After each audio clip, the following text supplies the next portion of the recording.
आपली संस्कृती, आपले संस्कार सदा राहू दे आपल्या सोबत। भारताच्या महान ग्रंथांचे आणि काव्यांचे संपूर्ण संकलन सबस्क्राइब करा तिलक।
एका बाजूला सम्राट जरासंधांच्या फौजा मगधेहून मथुराच्या दिशेने चालून येत होत्या।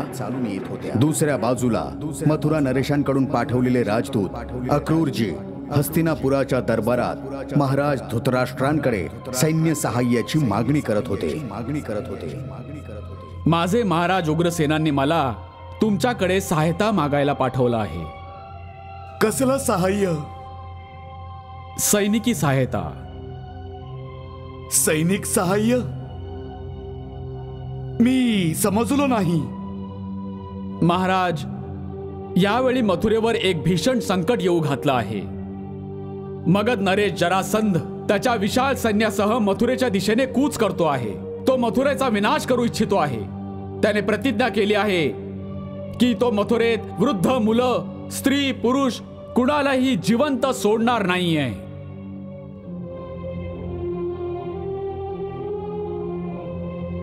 म्हणून त्या भीषण नरसंहारापासून मथुरेच्या निष्पाप प्रजेचं रक्षण करण्यासाठी आम्ही त्याच्याशी एकट्याने लढू शकत नाही आहोत। भीष्म पितामह त्यांचं सहाय्य करू इच्छित होते, परंतु शकुनीने अत्यंत हुशारीने सर्व चर्चेची दिशाच बदलून टाकली। आपलं एक शेजारी राज्य संकटात आहे। अशा प्रसंगी आपण महाराज उग्रसेनानी जी सहाय्यासाठी प्रार्थना केली आहे त्यावर अवश्य विचार केला पाहिजे। तातश्री अगदी बरोबर बोलतायत महाराज, अवश्य विचार करायला हवा। हा विषय इतका गंभीर आहे की त्यांच्या प्रत्येक पैलूवर विचार विनिमय करूनच आपण एखाद्या निर्णयाप्रत आलं पाहिजे।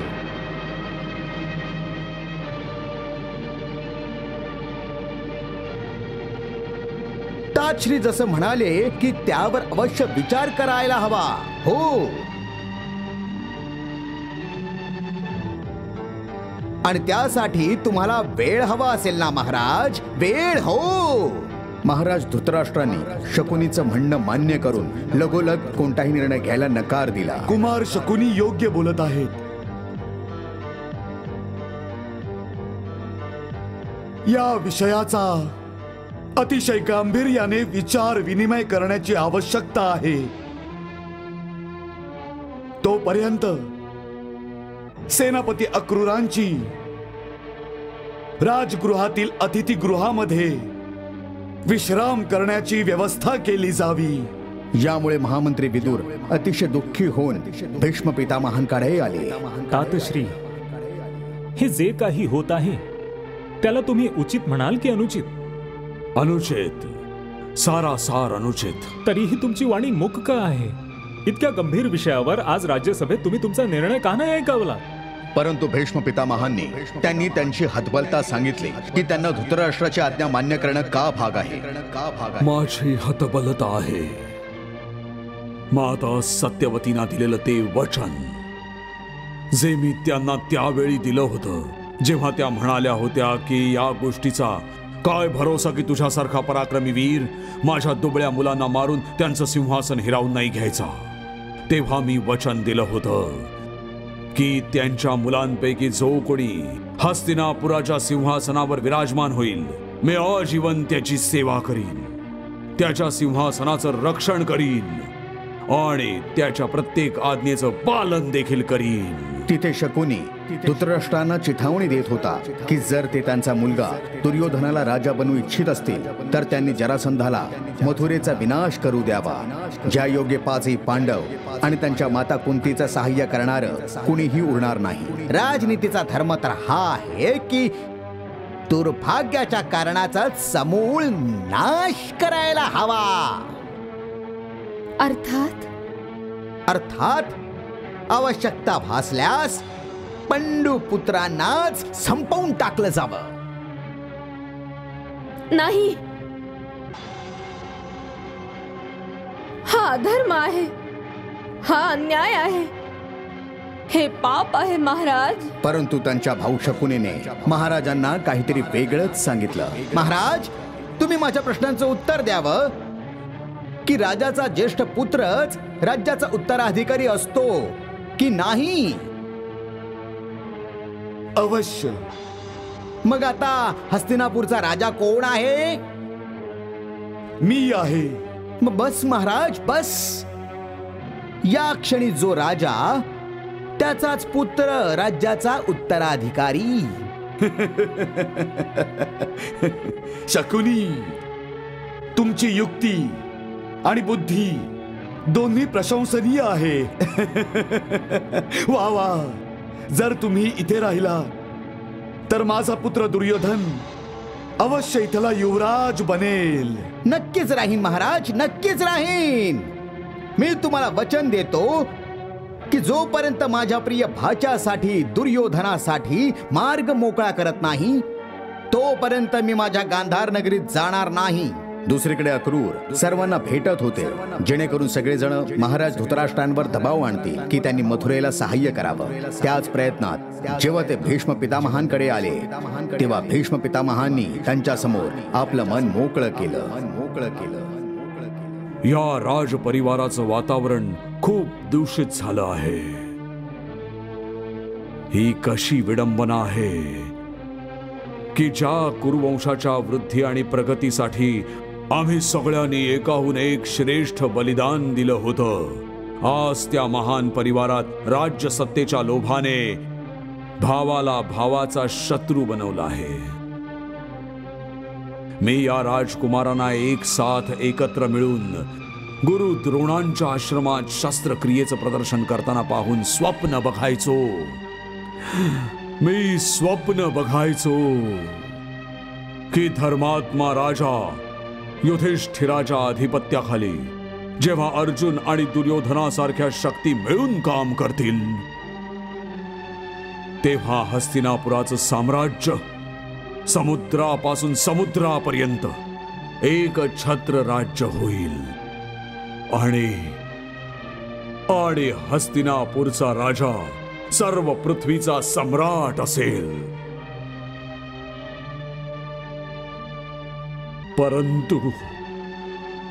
परंतु स्वार्थ आणि लोभाने या परिवाराच्या शक्तीचे तुकडे तुकडे केलेले आहेत.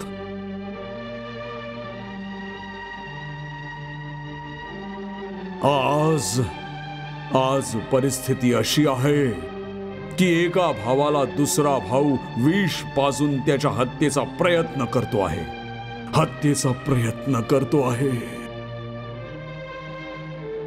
आज धर्म आणि अधर्मामधील रेष इतकी पुसट झाली आहे की धर्माला अधर्म आणि अधर्माला धर्म म्हणून सिद्ध केलं जात आहे. जर या शक्तींनी मिळून काम केलं असतं तर संपूर्ण जगावर राज्य करू शकल्या असत्या. पण याच शक्ती आपापसात भांडून क्षीण होत आहेत. याहून मोठं दुर्भाग्य काय असणार? याहून मोठी चेष्टा काय असणार आहे की मला आणि विदुरासारख्या लोकांना आमच्या डोळ्यां देखत होत असणाऱ्या या कुरुवंशाच्या ऱ्हासाची दृश्य हताशपणे बघावी लागतात. याहून मोठी चेष्टा काय असणार?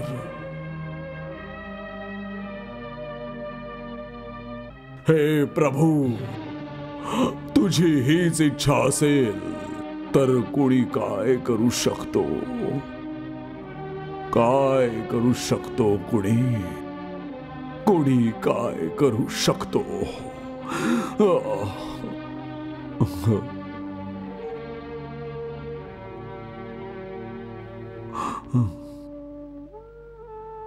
क्षमा करा क्रूरजी, क्षमा करा. मी तुमच्या समस्येचं निराकरण करण्याऐवजी माझ्या कुळाच्या समस्या मांडत बसलो. मला माझ्या समस्यांची काही एक चिंता नाहीये ताजश्री, कारण की त्याचं निराकरण करणारे तर मथुरेमध्ये स्वतः उपस्थित आहेत. ते तर मला देखील ठाऊक आहे. तरी सुद्धा तुम्ही सायंकाळी महाराजांना अवश्य भेटा. मला खात्री आहे की ते तुमचं सहाय्य नाही करणार, कारण तुम्ही महाराणी कुंतींचे नातलग आहात. देवी कुंती, या क्षणी तुम्हीच आमची सहायता करू शकता. तुम्हीच महाराजांना समजावू शकता की तुमच्या माहेरावर आलेल्या या संकटाचं निवारण करण्यासाठी त्यांनी आमची सहायता केली पाहिजे. मला पूर्ण विश्वास आहे की त्यांच्या निर्णयावर तुमच्या बोलण्याचा प्रभाव अवश्य पडेल. जर असं असतं तर किती बरं झालं असतं, परंतु दुर्दैवाने आज या राजकुळात माझ्या बोलण्याला काही महत्त्व उरलं नाही. मी इथे एक पराधीन विधवा बनून राहिले आहे. खरं विचाराल तर अक्रूर भाऊजी, मला माझ्या मुलांच्या जीवाची देखील चिंता वाटते. असं वाटतं की माझी मुलं त्यांच्या डोळ्यात कुसासारखी खुपतायत. माझी तर अशी दशा आहे जशी एखादी हरणी लांडग्यांच्या वेढ्यात अडकून पडावी.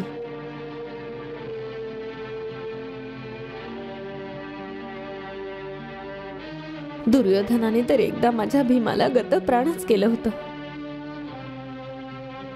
त्याने त्याला भोजनातून विष दिलं आणि यमुनेच्या पाण्यात सोडून दिलं. भीमाचं म्हणणं आहे की त्याला नागलोकातील नागांनी वाचवलं आणि त्यांच्या शरीरातील सर्व विष काढून घेऊन त्याला जिवंत करून परत पाठवलं. तुम्ही महाराजांकडे या घटनेची तक्रार नाही केलीत? नाही. का? विदुर भाऊजींनी मनाई केली होती. त्यांचं म्हणणं होतं की महाराज पुत्रा मोहात खरोखरच आंधळे आहेत. ते दुर्योधनाविरुद्ध काही ऐकून घ्यायचे नाहीत. उलट तुमच्याच मुलांना दोषी ठरवतील.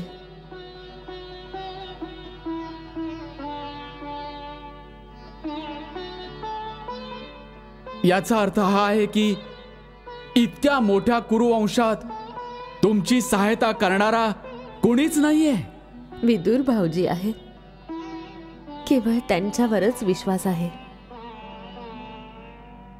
कधी कधी विचार करते की माझ्या माहेरी सुद्धा कधी कुणाला या दुर्दैवी बाईची आठवण तरी येत असेल.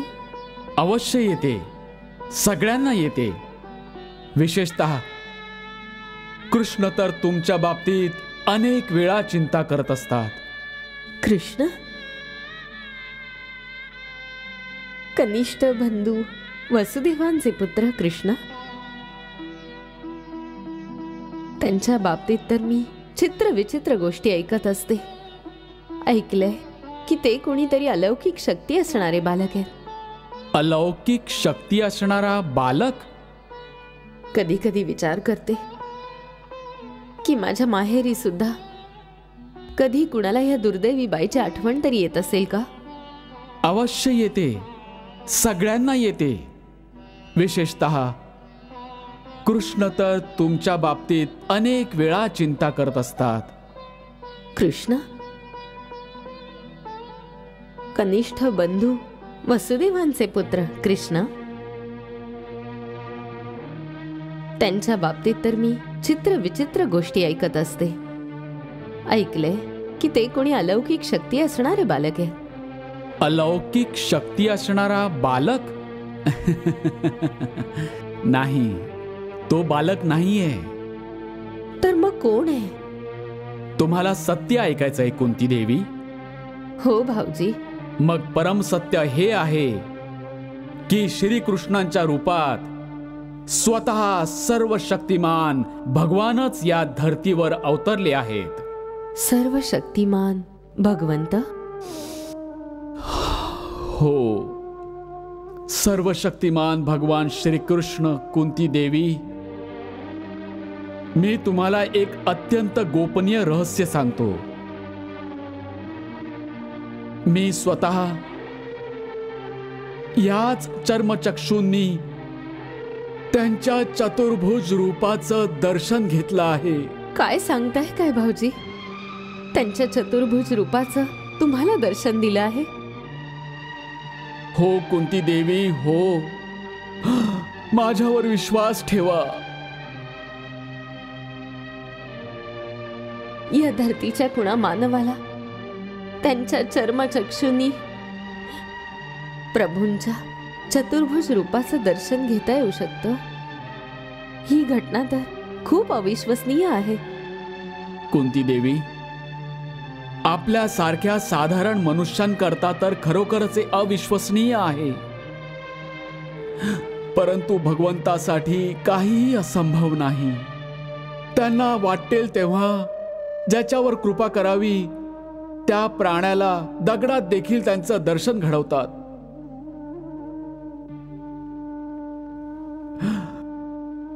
माझ्या बाबतीत सुद्धा त्यांनी हेच केलं. कंसाच्या आज्ञेवरून जेव्हा मी त्यांना गोकुळातून मथुरेस घेऊन येत होतो तेव्हा मला एकच भय होतं की कंसाचे सैनिक रस्त्यातच त्यांची हत्या करतील. त्यांच्या सुरक्षेबाबत माझ्या मनात खूप चलबिचल सुरू होती. बहुधा माझी तशी अवस्था पाहून त्यांना माझ्यावर दया आली आणि त्यांनी मला यमुनेमध्ये स्नान करायला सांगितलं. बस, मग तो चमत्कार झाला. मी यमुनेच्या पाण्यात स्नान करण्यासाठी डुबकी मारली.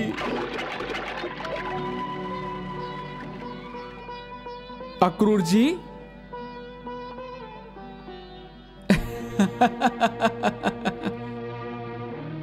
तुम्ही इथे काय करत आहात? बोला ना, तुम्ही इथे काय करताय?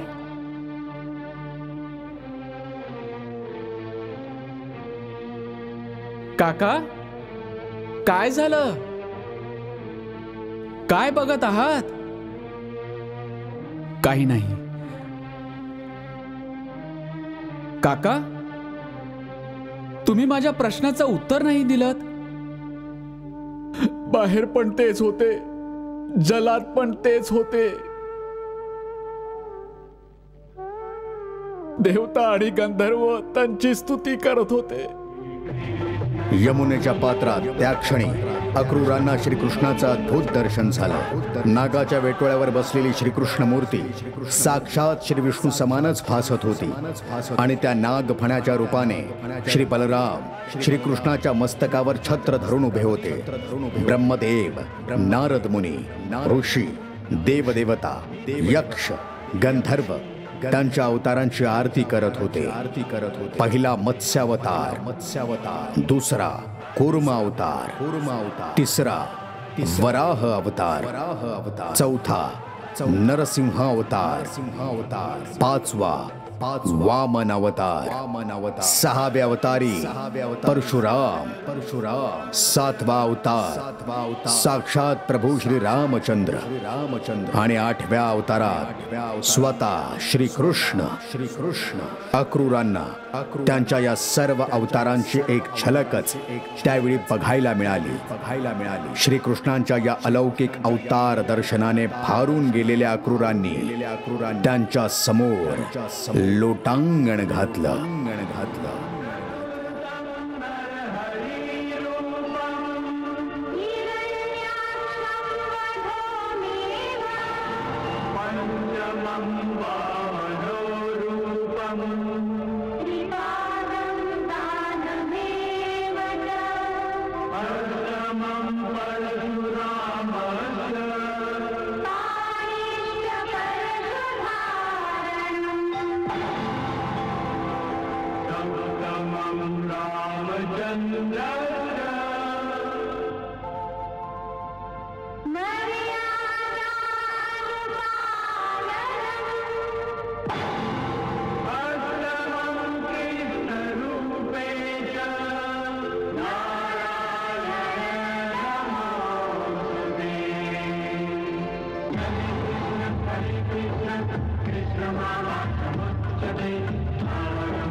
हे महात्मा, मी तुमच्यावर अतिप्रसन्न आहे. खूप काळापासून माझ्या सुरक्षेच्या चिंतेच्या कारणामुळे तुमच्या हृदयात केवळ माझंच स्मरण होतं, माझंच चिंतन होतं. ही अवस्था मोठमोठ्या योगींना देखील सहज प्राप्त नाही होत की त्यांच्या हृदयात प्रत्येक क्षणी केवळ माझंच अखंड स्मरण राहावं. ही अवस्था तुम्हाला तुमच्या पूर्वजन्माचं तप आणि गुरुकृपेमुळे प्राप्त झाली आहे, ज्यांचं फळ म्हणून आज तुम्हाला माझं हे दुर्लभ दर्शन लाभलं, जे कोटी कोटी युगातून एखाद्याच जीवाला लाभू शकतं. तुमच्या अटळ राजभक्तीचं फळ म्हणून आज मी तुम्हाला माझी सहज भक्ती प्रदान करतो आहे. तुमच्या कर्तव्यनिष्ठेमुळे स्वतःच्या कर्मपथावर अटळ राहण्याचा तुमचा अहंकार मुळातच निस्वार्थी होता, म्हणून तो अहंकार तुमचा दोष समजला जाणार नाही. आम्ही तुम्हाला तुमच्या त्या निस्वार्थी अहंकाराच्या बदल्यात भगवत परायण होण्याची भावना प्रदान करतो. आज महामुनी गर्गांचं कथन सार्थ ठरलं आहे. आजपासून तुमचं मन कायम स्वरूपी केवळ आमच्या चरणकमलांचीच भक्ती करेल. त्यात कधीही कोणताही विकार येणार नाही. तुम्ही एका सच्चा कर्मयोग्याप्रमाणे संसाराची समस्त कर्मे करत राहाल, परंतु ती सगळी कर्म भगवत पूजेप्रमाणेच मोक्षदायक असतील. तथास्तु.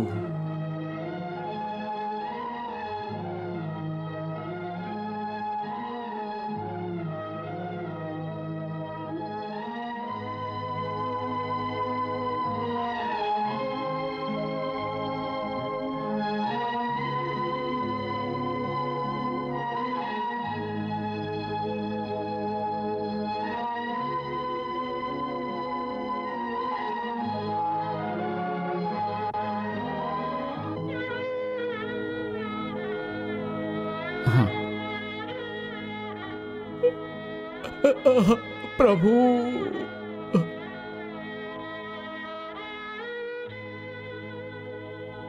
ते दृश्य आठवून माझं सगळं शरीर रोमांचित होत आहे.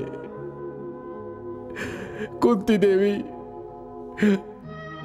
मला माझ्या कर्मयोगी असण्याचा खूप अहंकार होता, परंतु त्या क्षणी तो अहंकार न जाणो कुठे विलीन झाला.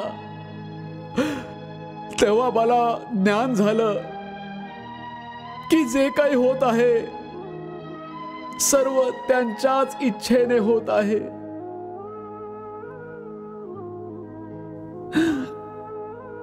मी हे जे काही बोलत आहे सर्व त्यांच्याच इच्छेने बोलतो आहे. वास्तवात माझं इथे येणं, महाराज धृतराष्ट्रांच्या समोर सहायतासाठी विनवणी करणं, ही सर्व त्यांचीच लीला आहे. अन्यथा जे होणे आहे ते तर आधीपासूनच त्यांनी ठरवून ठेवलं आहे.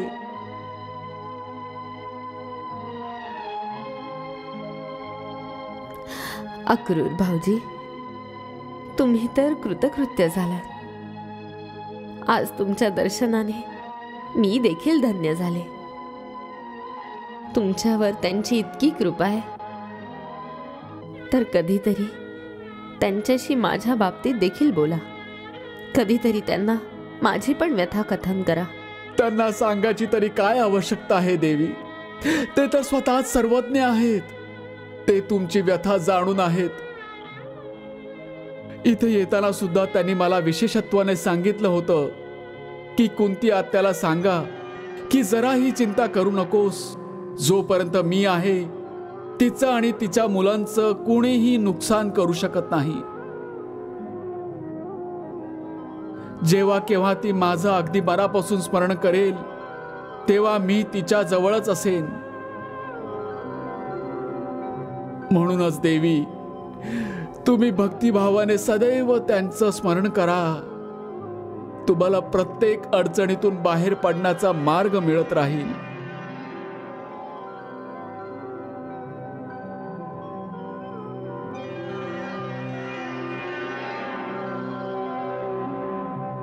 हे सर्वेश्वरा, तुम्हाला या दुर्दैवी स्त्रीची देखील इतकी काळजी, हा विचार करून मी सद्गदित झाले आहे.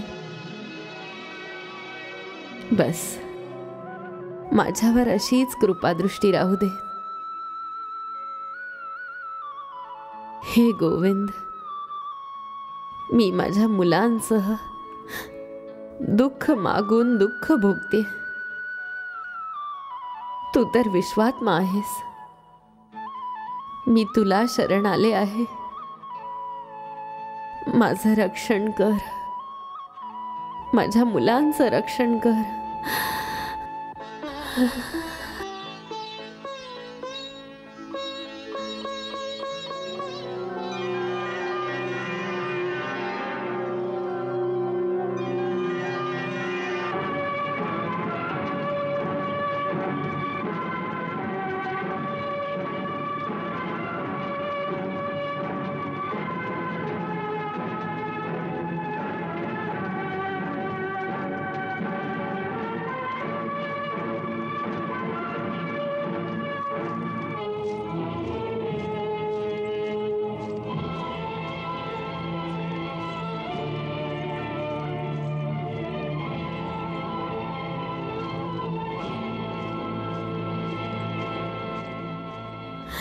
तुम्ही सत्य बोललात अक्रूर भाऊजी. त्यांना शरण गेल्याने आत्म्याला जणू काही तात्काळ शांतता लाभली आहे. प्रभू,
हस्तिनापूर नरेश, कौरवपती महाराज धृतराष्ट्रांच्या चरणी श्वफलकपुत्र अक्रूरच्या प्रमाणाचा स्वीकार व्हावा.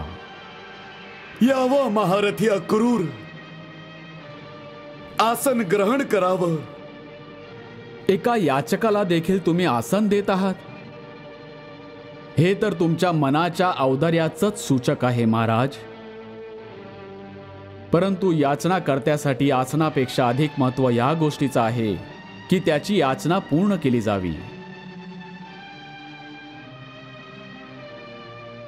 आणि तुमच्या औदार्याकडून मला हीच आशा आहे की ज्या सहाय्यताची याचना मी केली आहे, तुम्ही अवश्य त्या सहायतेचं आश्वासन माझ्या झोळीत टाकाल. तुमच्या श्रीमुखातून हेच आश्वासन ऐकण्याची आशा घेऊन मी तुमच्या सेवेत उपस्थित आहे महाराज.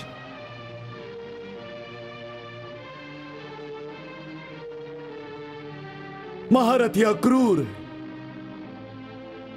मी तुमच्या मागणीवर खूप खोलवर जाऊन विचार विनिमय केला आहे आणि माझ्या मंत्र्यांसोबत चर्चा देखील केली आहे. आम्ही सगळे या मुद्द्याशी सहमत आहोत की तुमची मागणी योग्य आहे. मथुरेवर आलेल्या संकटाला टाळण्यासाठी जर संभव असेल तर आम्ही महाराज उग्रसेनांना सहाय्य अवश्य केलं पाहिजे. आणि हे याकरता देखील आवश्यक आहे कारण महाराणी कुंतींकडून मथुरा राज्याशी आमचा घनिष्ठ संबंध देखील आहे. परंतु हे तेव्हाच होऊ शकतं जर असं करणं संभव असेल तर.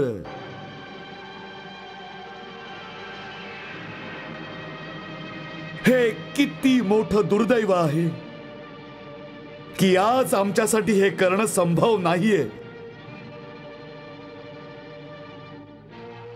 कारण मथुरा राज्यासारखं हस्तिनापूरवर देखील एक संकट आहे. फरक केवळ इतकाच आहे की तुमचं संकट प्रकट आहे, जे सर्वांना दिसू शकतं, परंतु आमचं संकट अप्रकट आहे, जे कुणीही बाहेरचा माणूस नाही पाहू शकत, परंतु मी बघू शकतो.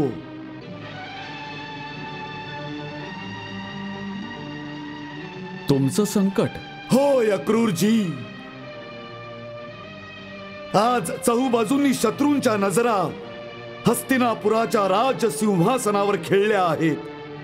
कारण सर्वांना ठाऊक आहे की इथला राज परिवार कमकुवत आहे. राजा आंधळा आहे आणि सर्व राजकुमार लहान लहान मुलं आहेत. अशा परिस्थितीत कोणत्याही क्षणी आमच्यावर आक्रमण होऊ शकतं. अशा परिस्थितीत जर आम्ही आमची सेना मथुरेच्या सहाय्याकरता पाठवून दिली तर त्याचा अर्थ असा असेल की स्वतःहूनच मृत्यूला आमंत्रण देणं आणि मथुरेचं रक्षण करण्यासाठी आम्ही हस्तिनापूरला संकटात नाही लोटू शकत.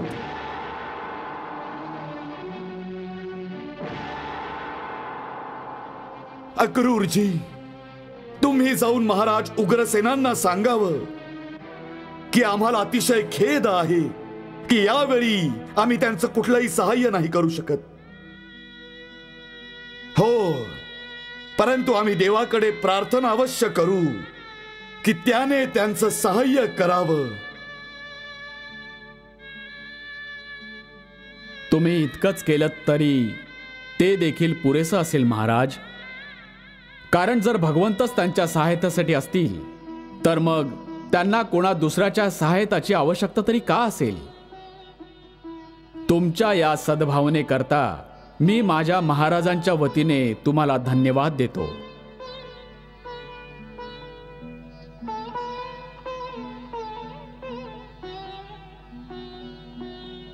ठीक आहे अक्रूरजी.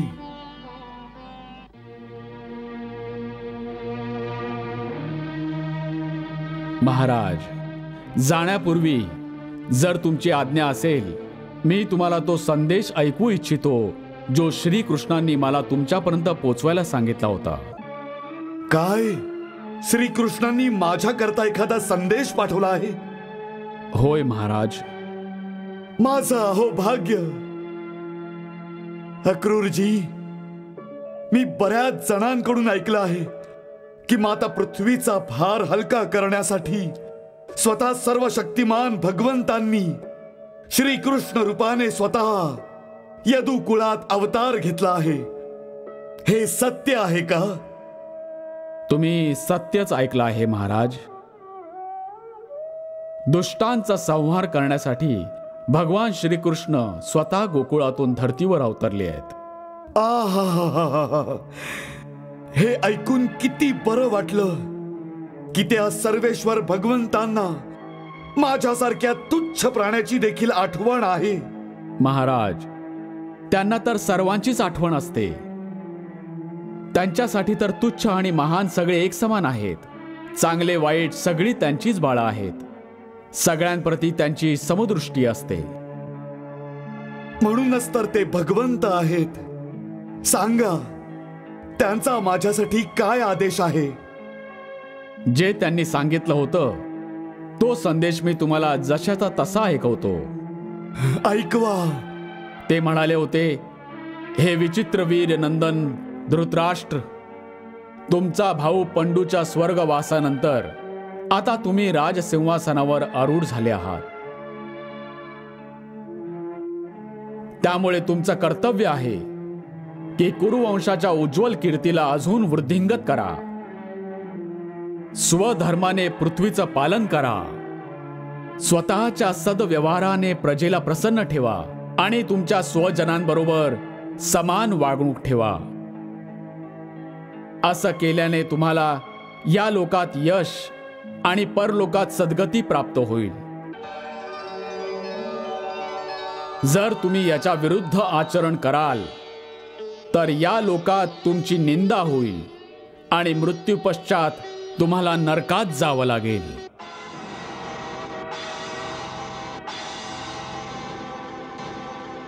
म्हणूनच तुमचे पुत्र आणि भावाच्या पुत्रांबरोबर समान व्यवहार ठेवा. हे लक्षात ठेवा की या विश्वात कोणीही कोणाबरोबर सदैव नाही राहू शकत. ज्यांच्या बरोबर आज घट्ट नातं आहे त्यांच्यापासून एक दिवस वेगळं व्हावंच लागेल. इतकंच काय, शरीर सुद्धा कायम राहणार नाही.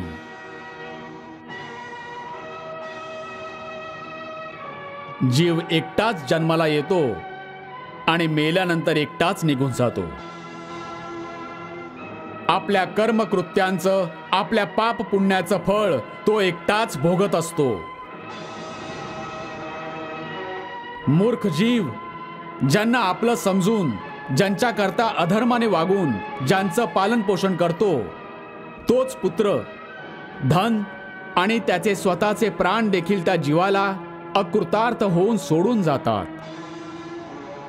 आणि जीव स्वतः मात्र स्वतःच्या पापांचं गाठोडं डोक्यावर घेऊन एकटाच घोर नरकात निघून जातो. म्हणूनच स्वतःच्या मनाला आवर घाला आणि ममतेच्या मोहात अडकून कुणाबरोबरही पक्षपात करू नका. तुम्ही तर ज्ञानी आहात, समर्थ आहात, म्हणूनच स्वतःशी एकरूप व्हा आणि आपल्या अंतरात्म्यात ध्यान लावून या सांसारिक मोहांपासून मुक्त व्हा. यातच तुमचं कल्याण आहे महाराज.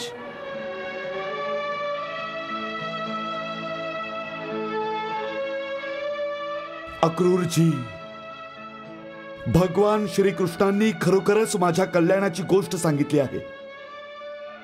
यासाठी त्यांना माझा नमस्कार सांगावा आणि त्याचबरोबर हे सुद्धा सांगा की हे प्रभू, मी माझ्या विचारांच्या या चंचलतेला कसा आळा घालू, ज्यामुळे माझं हृदय माझ्या पुत्र मोहामुळे इतकं विषम झालं आहे की यात श्रीकृष्णांचा उपदेश तितक्याच वेळा करता राहू शकला आहे जितक्या वेळासाठी आकाशात वीज लकाकून जाते.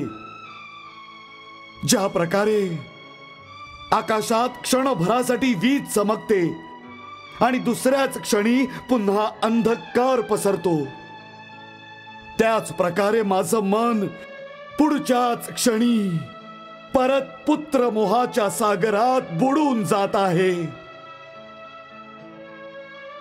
शक्य आहे की हे विधात्याचं विधी लिखित असेल. कदाचित भाग्याला बदलणं मनुष्याच्या हातात नाहीये, हे सुद्धा तर त्यांच्याच हातात आहे. त्यामुळे त्यांना सांगा की जे काही घडत आहे आणि जे काही घडणार आहे ते सर्व त्यांच्याच इच्छेने तर होत आहे. मग ते कुणा मनुष्यावर दोष का बरं ठेवतात? भगवन, तुम्ही समर्थ आहात.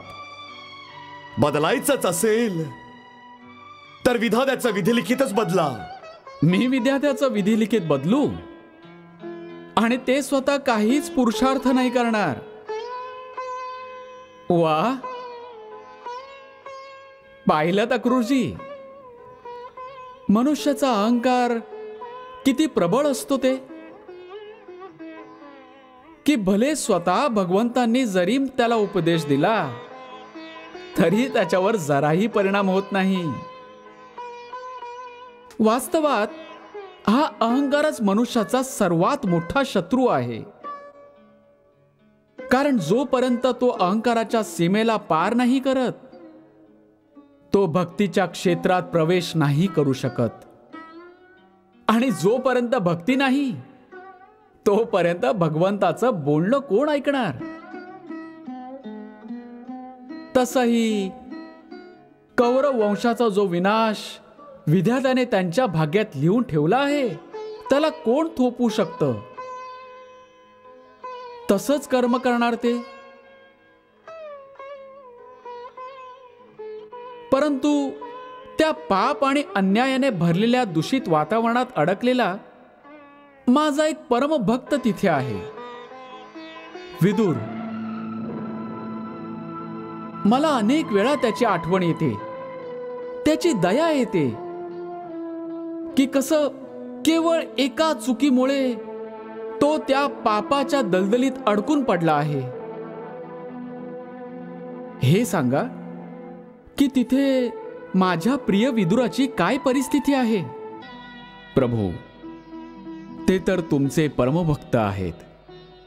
राजनीतीपेक्षाही अधिक त्यांचं ध्यान तुमच्या चरणांशी लागून राहिलेलं आहे. त्यांनी माझ्यासाठी काही सांगितलंय? केवळ इतकंच. माझी एकच प्रार्थना त्यांच्यापर्यंत पोचवा की त्यांच्या या दीनभक्ताचं त्यांना कधीही विस्मरण होऊ नये.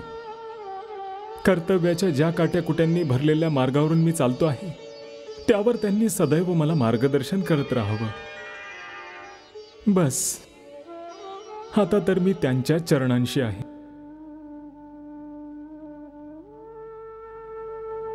आता तर केवळ तुमच्या दर्शनाची लालसा आहे ती पूर्ण करा. हे म्हणता म्हणता त्यांचा कंठ दाटून आला आणि भावनावश होऊन डोळ्यातून टप टप अश्रू वाहू लागले.